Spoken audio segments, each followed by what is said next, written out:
Dans un vieux carton, j'ai retrouvé la raquette de ping-pong de quand j'étais petit. Dedans, il y a aussi la carte de club. Ah, c'est drôle! Je sais pas pourquoi, dès que je montre cette photo à des gens, ils ont toujours la même réaction. Enfin, c'est bizarre parce que quand j'étais petit, on ne faisait pas ça, quoi. Il est où ton gosse? Bah putain, la sale gueule! Du coup, ça m'a donné envie de réessayer dans un club de ping-pong. Alors j'ai essayé.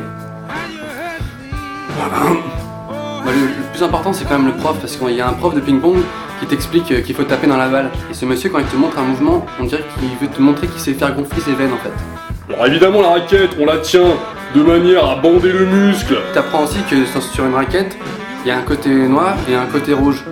Enfin, ce que je veux dire, c'est que t'as pas le droit d'avoir un côté noir et un côté noir. Alors je demande pourquoi et le monsieur explique qu'on peut faire des stratégies. Là, je me suis rendu compte que les joueurs de ping-pong, c'est toujours un peu les mêmes.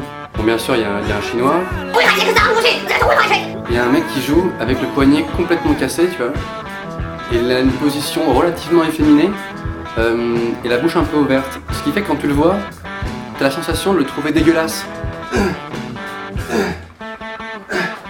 Avec la bouche ouverte comme un autiste.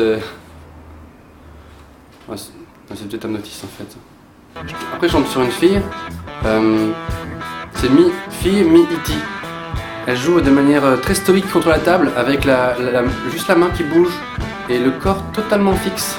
Elle gagne toujours ses matchs parce que elle est tellement bizarre. Alors évidemment, j'ai perdu contre une fille. J'ai pas peur de perdre, mais ce qui me motive, hein, ce qui me fait battre le cœur, ce qui me donne mon énergie, c'est avant tout mes gosses. Donc t'as le monsieur qui a, on dirait qu'il a une grave maladie et qui joue au ping-pong pour s'en sortir, pour essayer d'oublier. Enfin, c'est bizarre parce qu'il parle assez fort et ensuite il te regarde comme si tu devais répondre un truc. Faut moitié les balles! Mais tu sais pas quoi. Il y a aussi le mec qui suit les cours de manière très assidue, de A à Z, et qui refuse qu'on fasse une balle, genre pas dans le match, tu vois. On peut jouer s'il te plaît? On m'a dit qu'on devait jouer. On peut jouer? Ce genre de mec en général, il t'éclate et après il t'explique pourquoi t'as perdu.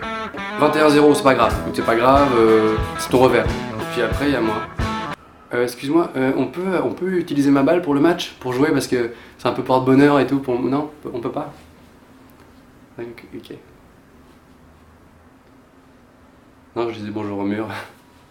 Oui, alors le ping-pong c'est pas un sport, je veux dire.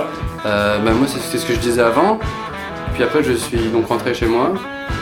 Aidez-moi, à l'aide! SOS! Suite à cette expérience, j'ai décidé d'arrêter ce sport. Enfin, parce que bon, je me sentais pas à ma place. Puis bon, je vais peut-être me mettre à la marche. Ouais, bon, ça fait quelques années que ça me trotte. J'aime bien marcher dans les villes, dans les campagnes. Donc petite annonce personnelle, s'il y a des gens qui font de la marche ou qui sont carrément gérants d'un club de marche, contactez-moi.